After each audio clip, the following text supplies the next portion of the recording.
ക്രിസ്തുവിൽ ബഹുമാനപ്പെട്ട വൈദികരെ, ബഹുമാനപ്പെട്ട സിസ്റ്റേഴ്സ്, പ്രിയപ്പെട്ട മാതാപിതാക്കളെ, സഹോദരി സഹോദരങ്ങളെ, എല്ലാവർക്കും പരിശുദ്ധ ദൈവമാതാവിൻ്റെ തിരുനാളിൻ്റെ ആശംസകൾ ഏറ്റവും സ്നേഹത്തോടെ നേരുന്നു.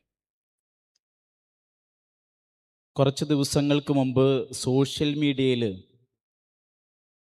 ഒരു കുറിപ്പ് പ്രത്യക്ഷപ്പെട്ടിരുന്നു. അതിൻ്റെ തലക്കെട്ട് എങ്ങനെയായിരുന്നു? അമ്മയെ ആവശ്യമുണ്ട്. എനിക്ക് ഭയങ്കര ക്യൂരിയോസിറ്റിയായി.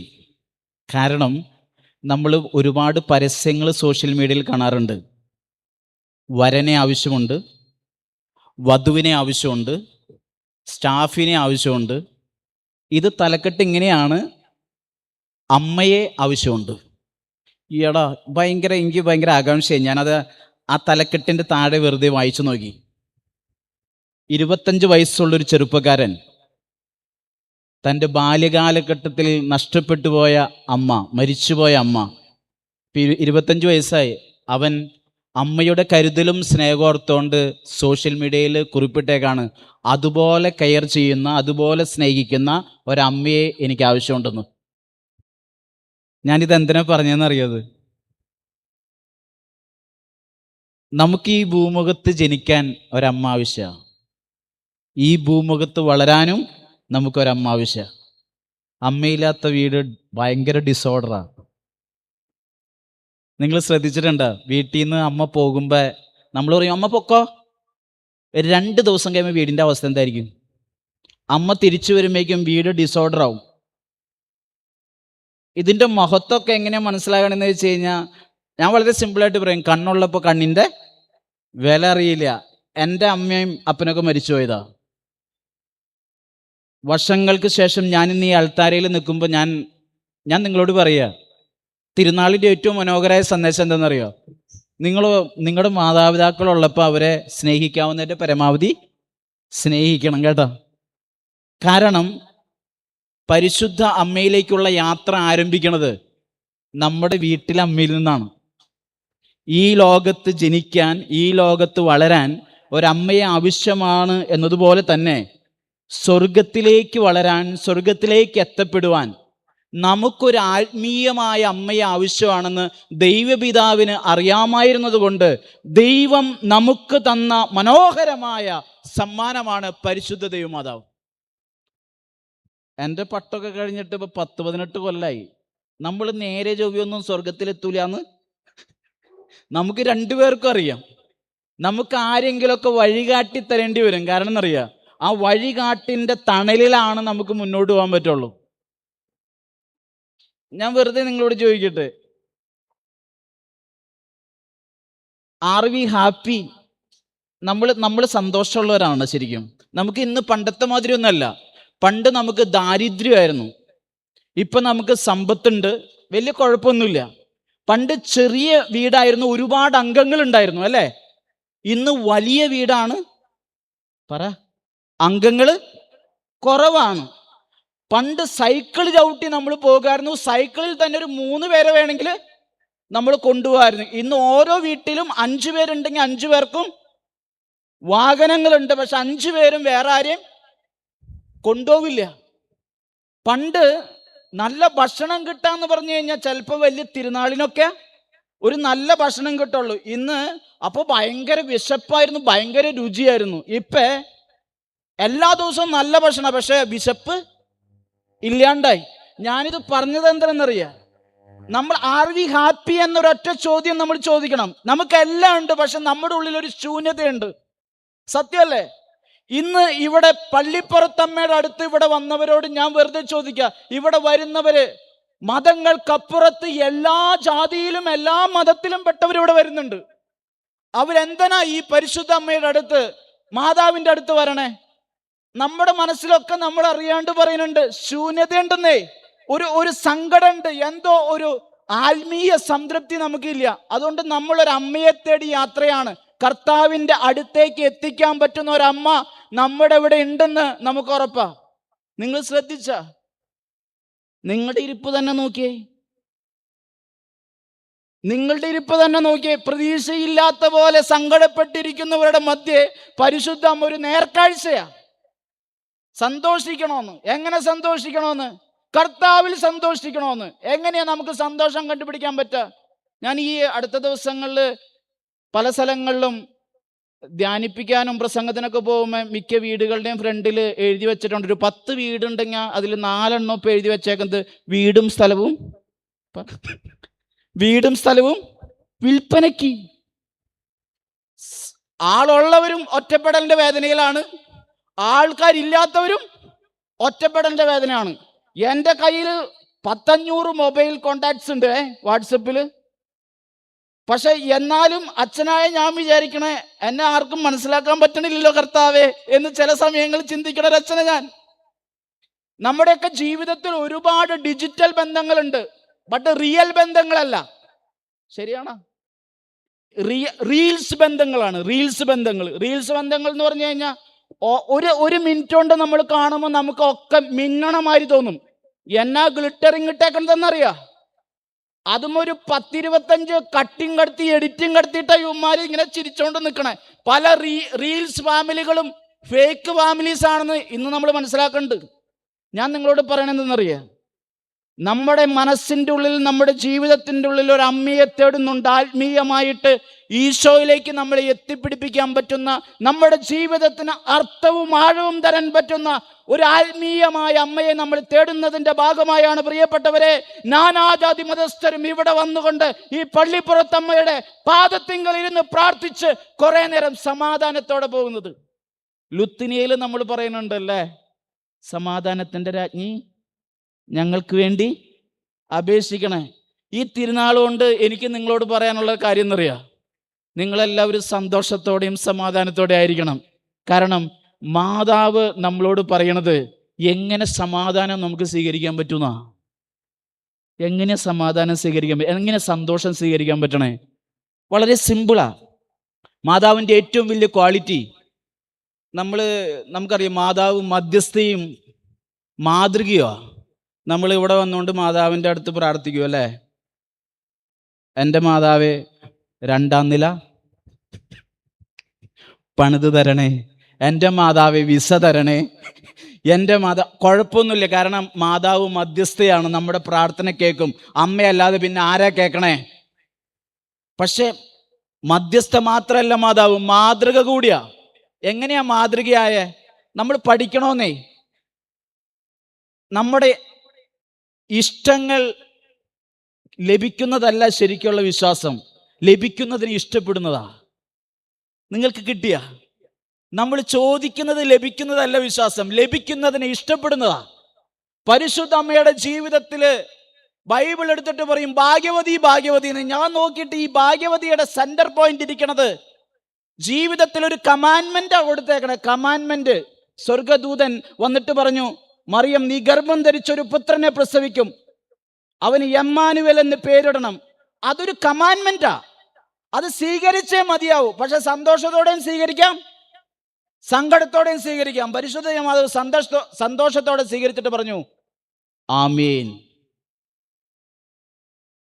ആ ആമീൻ അവിടെ തുടങ്ങിയിട്ട് കുരിശിൻ്റെ താഴെ വരെ ആമീൻ പറഞ്ഞുകൊണ്ടിരുന്നു. ഇന്ന് നമ്മൾ മാതാവിന് മുത്തുമ്മ ഓർക്കണം കേട്ടാ. ഈ പരിശുദ്ധ അമ്മ സന്തോഷത്തോടെ ജീവിതത്തെ സമീപിച്ചത് ദൈവം തന്നത് എന്താണോ അതിനെ 2 കൈയും കൂട്ടി സ്വീകരിച്ചൊരു മനുഷ്യനാണ്. പരിശുദ്ധ അമ്മയുടെ ജീവിതം നമ്മുടെ ജീവിതങ്ങളുടെ മാതൃകയാണ്. നമുക്ക് ഉള്ളിൽ ഹാപ്പിനെസ് ഇല്ലെങ്കിൽ മാതാവിനെ പഠിക്കണം കേട്ടാ. കാരണം എന്നറിയോ, എല്ലാം തികഞ്ഞൊരു കുടുംബജീവിതം ഇല്ല. നിങ്ങൾ മാതാവിനെ നോക്കി, എന്നിട്ട് ഔസേ പിതാവിനെ നോക്കി, ഇവർ രണ്ടുപേരും മാച്ചിങ് ആണാ?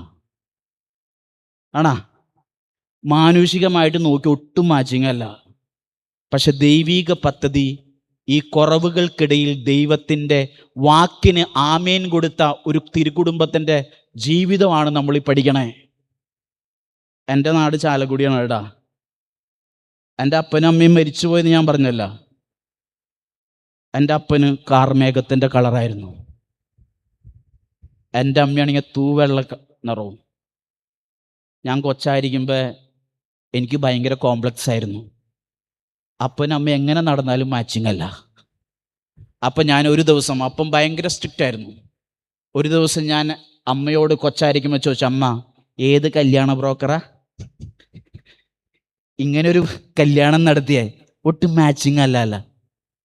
ചാലക്കുടി ഭാഷയിൽ എൻ്റെ ചെവിയിൽ പിടിച്ചിട്ടേ എൻ്റെ അമ്മ എന്നോട് പറഞ്ഞു, കുരുത്തം കെട്ട ജോൺസാ, ഈ കറുത്തപ്പനും വെളുത്തമ്മയുള്ളത് കൊണ്ട് നിന്നെപ്പോലെ ഒരു സാധനം ഇപ്പൊ ചോദിക്കാൻ വേണ്ടി ഇവിടെ നിൽക്കണത്. പ്രിയപ്പെട്ടവരെ, ജീവിതത്തിൽ നമ്മൾ ശ്രദ്ധിച്ചിട്ടുണ്ട്. ഞാൻ 18 കൊല്ലമായി വൈദികനായിട്ട്. വിവാഹ ജീവിതത്തിൽ ഞാൻ കണ്ട ഒരു വലിയ സത്യം പറയാ, ദൈവത്തിൻ്റെ തെരഞ്ഞെടുപ്പുകളൊക്കെ ഭയങ്കരമാണ് കേട്ടാ. നന്നായിട്ട് സംസാരിക്കുന്ന ഭർത്താവിന് ഒന്നും സംസാരിക്കാത്ത ഭാര്യ തന്നെ ആയിരിക്കും കൊടുക്കുക. നോക്കിക്കോ, വീട്ടിൽ ചെക്ക് ചെയ്തോ. ഇനി ഒന്നും മിണ്ടാത്ത മ്യൂട്ടായ അപ്പന് തലകുത്തി മറിഞ്ഞ് നടക്കണ ചേച്ചിനായിരിക്കും കൊടുക്കുക. വീട്ടിൽ ചെക്ക് ചെയ്തോ. നീ മക്കളെടുത്ത് നോക്കിക്കോ, ഒരെണ്ണത്തിന് ഭയങ്കര ഐക്യമായിരിക്കും, രണ്ടാമത്തേന് അത്ര ഐക്യൊന്നും ഉണ്ടാവില്ല. ഒരെണ്ണം ജിറാഫ് പോലെ ഇരിക്കും, മറ്റത് ഹിപ്പോപ്പൊട്ടാമസ് പോലെ ഇരിക്കും. ഞാൻ ചിന്തിച്ചിട്ടുണ്ട്, ദൈവമേ എന്തുകൊണ്ട് ഇങ്ങനെ? കാരണം അറിയാം, ദൈവത്തിൻ്റെ പദ്ധതിയെക്കുറിച്ച് നമുക്ക് വ്യക്തമായ ഒരു ബോധ്യം ഉണ്ടായിക്കഴിഞ്ഞ എളുപ്പമാണ്. മാതാവിൻ്റെ ജീവിതത്തിലെ സകല വഴികളുടെ നടുവിലെ ദൈവത്തിൻ്റെ മുമ്പിൽ ആമേൻ എന്ന് പറഞ്ഞ പരിശുദ്ധമ്മ ഔസേപ്പിതാവ് ഒരു വലിയ സുവിശേഷ ദൗത്യത്തിൻ്റെ കാരണമാകുന്നു, രക്ഷാകര പദ്ധതിയുടെ കാരണമായി ഈ ഭൂമിയിൽ വരാം. നമ്മുടെ ജീവിതത്തിൽ നമുക്ക് സന്തോഷമില്ലെങ്കിൽ പരിശുദ്ധ അമ്മയിൽ നിന്ന് പഠിക്കണം കേട്ടാ. എങ്ങനെയാ പഠിക്കണ്ടേ?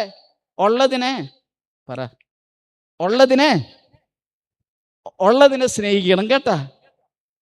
ഇപ്പോഴും ചിന്തിച്ചുകൊണ്ടിരിക്കണ ഭാര്യ അത്ര പോരാ, ഭർത്താവ് അത്ര പോരാ. ഇന്നാളൊരു ചേച്ചി വിവാഹ ജൂബിലി കഴിഞ്ഞതാ, 25 വർഷത്തെ. ആ ചേച്ചി എന്നോട് പറഞ്ഞതാ, അച്ഛാ കുടുംബമൊക്കെ തട്ടിമുട്ടി അങ്ങനെ പോവാണച്ചാ. അപ്പം ഞാൻ ചോദിച്ചു, അതെന്താ അങ്ങനെ? ഓ, അതൊക്കെ എന്നാ പറയാനച്ചാ, ഓരോരുത്തരുടെ ഓരോ വിധിയാ. 25 വർഷം കഴിഞ്ഞ കേട്ടാ. അപ്പം ഈ ചേച്ചി പറയാ, ഈ പുള്ളിക്കാരനെ കട്ടണയ്ക്കുമ്പോൾ ഒരു പോലീസുകാരൻ്റെ കേസ് വന്നതെന്ന്. 25 വർഷം മുമ്പുള്ള പോലീസുകാരനെ പിടിച്ചോണ്ടിരിക്കുകയാണ്. പിന്നെ എങ്ങനെ കുടുംബജീവിതം നന്നാവും? ഉള്ളതിനെ സ്നേഹിക്കാൻ നമുക്ക് പറ്റണുണ്ടോ? അങ്ങടും കുറവുകളുടെ മെനയായിട്ട് നോക്കാണ്. ഞാൻ പറയും, മാതാവ് നമ്മളെ പഠിപ്പിക്കുന്നുണ്ട്, നിനക്ക് തന്നതിനെ നീ സ്നേഹിക്കുന്നേ, നിനക്ക് തന്നതിനെ നീ സ്നേഹിക്കുക, നിനക്ക് തന്നതിനെ നീ ചേർത്ത് പിടിക്കുന്നേ. എനിക്ക് സങ്കടമുള്ളൊരു കാര്യം എന്നറിയാം, അമ്മയുടെ പ്രാധാന്യം, അപ്പൻ്റെ പ്രാധാന്യം, മക്കളുടെ പ്രാധാന്യം ഒന്നും നമ്മൾ മനസ്സിലാക്കിയ കുറവ് തന്നെ പറയും. ജീവിതത്തിൽ നല്ല കാര്യമൊന്നും പറയൂല. മരിച്ചു കഴിയുമ്പോൾ കെട്ടിപ്പിടിച്ചിട്ടൊരു പിടുത്തോണ്ട്, എൻ്റെ പൊന്നേ ഞാൻ എങ്ങനെ ജീവിക്കുവേ? ഞാൻ നിങ്ങളോട് പറയുക, ജീവിതത്തിൽ ജീവിക്കുമ്പോൾ കുറവുകളിലേക്ക് കൈ ചൂണ്ടി കുറവുകൾ ചിന്തിക്കാതെ ബലമേൽപ്പിച്ച തൻ്റെ കുടുംബത്തിൻ്റെ നന്മകളെ കുറിച്ചൊന്ന് ചിന്തിച്ചേ. ഇന്നത്തെ ഹോംവർക്കാണ് അച്ഛൻ്റെ. വേസ്പരദിനമല്ലേ? മാതാവിനെ മുത്തിട്ട് പോകുമ്പോൾ നിങ്ങൾക്കൊരു ഹോംവർക്ക് അച്ഛൻ തരാണ്.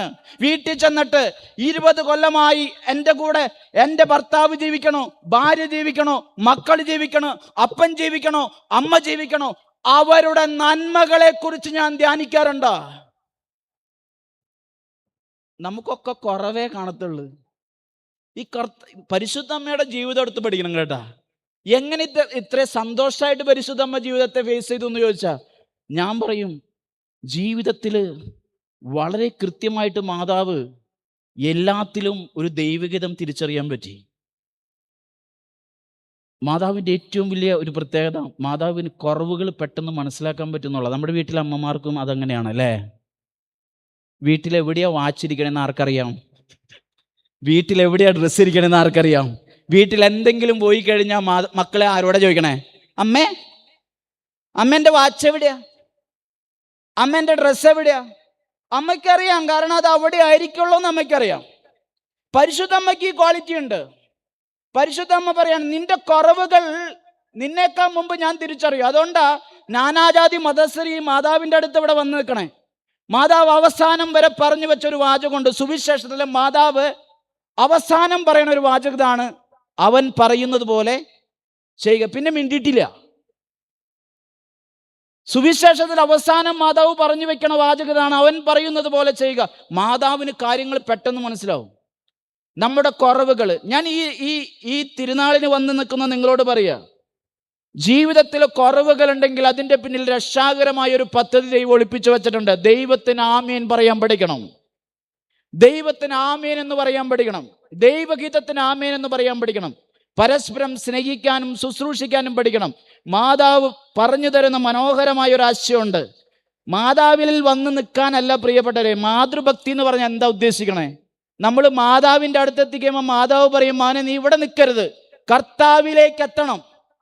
മാതാവിനെ മുത്തുന്ന ഓരോ ഭക്തനും മനസ്സിലാക്കണം, മാതൃഭക്തി എന്ന് പറയുന്നത് അവൻ പറയുന്നത് പോലെ ചെയ്യുക എന്ന ദൈവത്തിൻ്റെ അരുൾപ്പാടിലേക്ക് ഒരു മനുഷ്യനെ നയിക്കുക എന്നുള്ളതാ. നമ്മൾ ചിലപ്പോൾ അവിടം കൊണ്ട് നിൽക്കാറുണ്ട്. മാതാവിൽ ഉടക്കി നിൽക്കരുതെന്ന് മാതാവിന് നല്ല നിർബന്ധമുണ്ട് കേട്ടോ. ഞാൻ എപ്പോഴും ധ്യാനിക്കണ ഒരു കാര്യമാണ്. 33 വർഷങ്ങൾ കർത്താവ് യേശു മിശിഹാ ജീവിച്ചിട്ടേ 30ാമത്തെ വയസ്സ് തുടങ്ങി 33ാമത്തെ വയസ്സ് വരെ വളരെ നിസ്സാര സ്ഥലങ്ങളിൽ മാത്രം ആര് പ്രത്യക്ഷപ്പെടണുള്ളൂ? പറ, മാതാവ്, ഈശോയുടെ കൂടെ. കാരണം മാതാവിന് നല്ല ഉറപ്പുണ്ട് ആരാണ് ഫോക്കസ് ചെയ്യണ്ടേ? പറ, കർത്താവായ ഈശോ മിശിഹായാണ്. കർത്താവായ ഈശോ മിശിഹയാണ് ഫോക്കസ് ചെയ്യപ്പെടേണ്ടേ. അതുകൊണ്ട് മാതാവ് മനഃപൂർവ്വം മാറി നിന്നിട്ട് പറയാണ്, എന്നിലേക്ക് വരുന്ന എൻ്റെ പ്രിയ മക്കളെ, നിങ്ങൾ എന്നിൽ ഉടക്കി നിൽക്കരുത്, ഞാൻ ദൈവത്തിങ്കിലേക്ക് നിങ്ങളെ നയിക്കാം, ഈശോയിലേക്ക് എന്നെ നയിക്കാം. സ്വർഗത്തെ ചൂണ്ടിക്കാണിക്കുന്ന പരിശുദ്ധമ്മയാണ്. ഞാൻ പറയും, നമ്മൾ എങ്ങനെയൊക്കെ ജീവിച്ചാലും, എങ്ങനെയൊക്കെ പുതിയ കാലഘട്ടത്തിൽ ജീവിച്ചാലും കുറേ കാലമൊക്കെ കഴിയുമ്പോൾ തിരുനാൾ ഇവിടെ ഉണ്ടാവും, പക്ഷെ നമ്മൾ ഇവിടെ ഉണ്ടാവില്ല. മാതാവിൻ്റെ പ്രദക്ഷിണം ഉണ്ടാവും, രൂപം ഉണ്ടാവും, ഒക്കെ ഉണ്ടാവും, പക്ഷെ നമ്മളിവിടെ ഉണ്ടാവില്ല. നമ്മൾ ജീവിക്കേണ്ടത് സ്വർഗത്തെ ലക്ഷ്യമാക്കിയ. മാതാവ് നമ്മളെ കാണിച്ചു തരും സ്വർഗത്തെ ലക്ഷ്യമാക്കി ജീവിക്കേണ്ടത് എങ്ങനെയാണെന്ന്. മാതാവിൻ്റെ ഏറ്റവും വലിയ ലക്ഷ്യം ജീവിതത്തിൽ ദൈവത്തോട് ചേർന്ന് നിൽക്കുക. സന്തോഷമാകാനുള്ള ഏറ്റവും പ്രധാനപ്പെട്ട കാരണം എന്നറിയോ? ദൈവത്തോട് ചേർന്ന് നിന്നാൽ നമ്മുടെ ജീവിതത്തിൽ ദുഃഖങ്ങൾ സന്തോഷമായിട്ട് മാറും. നിങ്ങൾക്കറിയാം, ഒരുപാട് പൈസ ഉണ്ടായിട്ടും സങ്കടപ്പെടുന്നവരും ഉണ്ട്, ഒട്ടും പൈസയില്ലെങ്കിലും സന്തോഷപ്പെടുന്നവരും ഉണ്ട്. ഇതെങ്ങനെയാണ് സാധിക്കണേ? ദൈവത്തിൽ ഒരു കാര്യം നമ്മൾ ആശ്രയിച്ചാൽ നമുക്ക് സമാധാനം ഉണ്ടാവും. ഒരു കാര്യം കൂടി വാൽകൃഷ്ണനായിട്ട് പറയണം കേട്ടോ. കുറച്ച് നാളുകൾക്ക് മുമ്പ് ഒരു ചേട്ടൻ ക്യാൻസർ ബാധിതനായി തൃശ്ശൂർ സൈഡിലുള്ള ഒരു വലിയ ഹോസ്പിറ്റലിൽ കിടക്കുക, ലാസ്റ്റ് സ്റ്റേജാ. അപ്പോൾ അവിടെയുള്ള ഒരു ചേട്ടൻ, എൻ്റെ ഇടവകയിലുള്ള ഒരു ചേട്ടൻ എൻ്റെ അടുത്ത് വന്നുകൊണ്ട് പറഞ്ഞു, അച്ഛാ, ആൾ മരിക്കാൻ പോവാണ്, അച്ഛൻ പോയി ആളെ ഒന്ന് ഒരുക്കണമെന്ന് പറഞ്ഞു. മരിക്കാൻ പോണ ചേട്ടനെ ഞാൻ എന്തും പറഞ്ഞ് ഒരുക്കും എന്നുള്ളതായിരുന്നു എൻ്റെ ടെൻഷൻ. അവസാനം ഇദ്ദേഹം നിർബന്ധിച്ച് കാറൊക്കെ കൊണ്ടുവന്ന് കഴിഞ്ഞപ്പോൾ ഞാൻ ഈ ചേട്ടൻ്റെ കൂടെ തൃശ്ശൂർക്ക് കയറി. അവിടെ എത്തിക്കഴിഞ്ഞപ്പോൾ എൻ്റെ ചിന്ത എങ്ങനെയാണ്, ചെല്ലുമ്പോൾ തന്നെ ഈ ചേട്ടനോട് പറയാം, ഈശോ മിശിഹായ്ക്ക് സ്തുതിയായിരിക്കട്ടെ. അത് കഴിഞ്ഞിട്ട് 1-2 ദൈവവചനമൊക്കെ പറയാം. അത് കഴിഞ്ഞ് ദൈവത്തിൽ പൂർണ്ണമായി അർപ്പിക്കണമെന്നൊക്കെ പറയാം. അങ്ങനെ അകത്തേക്ക് കയറാമെന്ന് വിചാരിച്ച് ചെല്ലുമ്പോൾ വാതിൽ തുറന്നു കിടക്കുക റൂമിൻ്റെ. ഞാൻ അവിടെ ചെന്ന വഴി പുള്ളിക്കാരൻ ബെഡിൽ നിന്ന് എഴുന്നേറ്റിട്ട് എന്നോട് ഈശോ മിശിഹായ്ക്ക് സ്തുതിയായിരിക്കട്ടെ എന്ന് ആദ്യത്തെ സ്റ്റേറ്റ്മെൻറ്റ് പൊട്ടി. രണ്ടാമത് അദ്ദേഹത്തിനോട് എന്തെങ്കിലും പറഞ്ഞ് ആശ്വസിപ്പിക്കാനാണല്ലോ ഞാൻ വന്നേക്കണേ. പറയാൻ വേണ്ടി നിന്നപ്പോൾ ഈ മനുഷ്യൻ വാതോരാതെ എന്നോട് വിശേഷം ചോദിക്കുക. എന്തൊരു സന്തോഷം! അവസാന സ്റ്റേജിൽ നിൽക്കുന്ന ഒരു മനുഷ്യനാ, എന്തൊരു സന്തോഷം! കുറേ ഉപദേശം. ആർക്ക്? എന്നെ ഉപദേശിക്കാണെന്ന്. അപ്പൊ എനിക്ക് അവസാനം സങ്കടമായ, കാരണം ഈ ചേട്ടൻ വണ്ടി വിളിച്ച് എന്നെ കൊണ്ടുപോയേക്കണത് എന്നാത്തിനാ? ഈ ചേട്ടനെ മരണത്തിന് ഒരുക്കാൻ. പുള്ളിക്കാരൻ ഇപ്പൊ എന്നെ ഒരുക്കിക്കൊണ്ടിരിക്കുക. അവസാനം അച്ഛന്മാര് ചെയ്യണ അവസാനത്തെ പരിപാടി ഉണ്ടല്ലോ, അതെന്താണത്? തലയിൽ കൈ വെച്ചിട്ട് ഒരു പ്രാർത്ഥനയുണ്ട്. ഞാൻ ഈ ചേട്ടൻ്റെ തലയിൽ കൈ വെച്ചിട്ട് പ്രാർത്ഥിച്ചു കഴിഞ്ഞ് കൈ ഇങ്ങോട്ട് എടുത്തു കഴിഞ്ഞപ്പോൾ ഈ ചേട്ടൻ എൻ്റെ കൈ ഇങ്ങനെ പിടിച്ചിട്ട് പറയാണേ, പ്രിയപ്പെട്ടവരെ, അദ്ദേഹം എന്നോട് പറയാം, അച്ഛാ, ഞാൻ മരിക്കുമെന്ന് എനിക്ക് ഉറപ്പാണ് അച്ഛാ, എനിക്കൊരു ടെൻഷനും ഇല്ല, ഞാൻ നന്നായിട്ട് ഒരുങ്ങിയിട്ടുണ്ട് അച്ഛാ. അത് കഴിഞ്ഞ് ഈ ചേട്ടൻ ഒരു കാര്യം പറഞ്ഞു, അച്ഛാ, മരിച്ചു കഴിയുമ്പോൾ നമുക്ക് സ്വർഗത്തിൽ കാണാമെന്ന്. ഞാൻ തിരിച്ചു വന്നു. 2 ആഴ്ച കഴിഞ്ഞപ്പോൾ ഈ ചേട്ടൻ മരിച്ചു. ഫ്യൂണറലിന് ഞാനാ പോയേ. ഈ ചേട്ടൻ അവസാനം എന്നോട് പറഞ്ഞ എന്താ, മരിച്ചു കഴിയുമ്പോൾ നമുക്ക് സ്വർഗത്തിൽ കാണാമെന്ന്. ആ ഫ്യൂണറൽ കഴിഞ്ഞ് ഞാൻ പള്ളിയിലേക്ക് വന്നപ്പോൾ എനിക്ക് ഭയങ്കര ടെൻഷനായി. ഈ ചേട്ടൻ സ്വർഗത്തിൽ പോയി എന്നുള്ള കാര്യം എനിക്ക് ഉറപ്പാ. ചോദ്യം ഇതാണ്, ഞാൻ മരിച്ചാൽ സ്വർഗത്തിൽ പോകുമോ? ഞാൻ ഈ ഒരു ചോദ്യം വെച്ചുകൊണ്ട് ഇന്നത്തെ തിരുനാൾ പ്രസംഗം നിർത്താണ് കേട്ടാ. നമ്മൾ ഇന്ന് നാളെ എന്നെങ്കിലും മരിച്ചു കഴിയുമ്പോൾ സ്വർഗത്തിൽ പോകുമോ? സ്വർഗത്തിൽ പോകാൻ പറ്റുന്ന രീതിയിൽ ജീവിതങ്ങളെ ക്രമീകരിക്കാൻ നമുക്ക് പറ്റിയിട്ടുണ്ടോ? പരിശുദ്ധ അമ്മയുടെ കൈ പിടിച്ചുകൊണ്ട് ജീവിതത്തിൽ മുന്നേറുവാൻ നമുക്ക് സാധിക്കട്ടെ എന്ന് പ്രാർത്ഥിക്കുക. ഒരുപാട് ശവസംസ്കാര ചടങ്ങുകൾ നടത്തിയിട്ടുള്ള ഒരു വ്യക്തിയാണ് ഞാൻ. ഇന്നേ വരെ ഒരു ശവപ്പെട്ടിയിലും ATM കാർഡ് ഞാൻ കണ്ടിട്ടില്ല. നിങ്ങൾ കണ്ടിട്ടുണ്ടോ? ഒരുപാട് ശവസംസ്കാരങ്ങൾ നടത്തിയിട്ടുള്ളൊരു വൈദികനാണ് ഞാൻ. ഇന്നേ വരെ പ്രിയരോടുള്ള സ്നേഹത്താൽ ശവപ്പെട്ടിയിൽ സ്വർണ്ണമാല വെച്ചതായിട്ട് കണ്ടിട്ടില്ല. കണ്ടിട്ടുണ്ടോ? ഒരുപാട് മൃതസംസ്കാരങ്ങൾ നടത്തിയിട്ടുള്ളൊരു വ്യക്തിയാണ് ഞാൻ. മൃതസംസ്കാരത്തിൻ്റെ അവസാനം പെട്ടി താഴേക്ക് മണ്ണിലേക്ക് ഇറക്കുമ്പോൾ മക്കള് ആരെങ്കിലും ഞാനും കൂടി കിടക്കാമെന്ന് പറഞ്ഞ് കിടന്നിട്ടുണ്ടോ? ഇല്ല. പ്രിയപ്പെട്ടവരെ, ജീവിതത്തിൽ ആത്മാവിന് വേണ്ടി ജീവിക്കണമെന്നും നമുക്ക് ദൈവത്തെ തേടണമെന്നും സ്വർഗത്തെ ലക്ഷ്യമാക്കണമെന്നും ഓർമ്മപ്പെടുത്തുന്ന ഒരു തിരുനാളാണ് പരിശുദ്ധ ദൈവമാതാവിൻ്റെ തിരുനാൾ. അപ്പോൾ ഈ ലോകത്തിൻ്റെ വഴിയിലൂടെ യാത്ര ചെയ്യുമ്പോൾ ഗൂഗിൾ അമ്മിച്ച് ഇടയ്ക്കിടയ്ക്ക് തെറ്റിക്കും, പണം കാണിച്ച് തെറ്റിക്കും, ചില മോഹങ്ങൾ കാണിച്ചു തെറ്റിക്കും. കർത്താവിലേക്കുള്ള യാത്രയിൽ തെറ്റാത്തൊരു ഗൂഗിൾ മാപ്പ് ഉണ്ട്. പരിശുദ്ധ അമ്മയാ. കൈ പിടിച്ച തെറ്റില്ല. ഈശോയിലേക്ക് എത്താൻ ഒരൊറ്റ യൂണിവേഴ്സിറ്റിയിൽ നിങ്ങളിന്ന് അംഗത്വം മതി. മാതാവിൻ്റെ യൂണിവേഴ്സിറ്റിയിൽ പഠിച്ച നമ്മൾ പോലും അറിയാതെ നമ്മൾ ദൈവത്തിലേക്കെത്തും.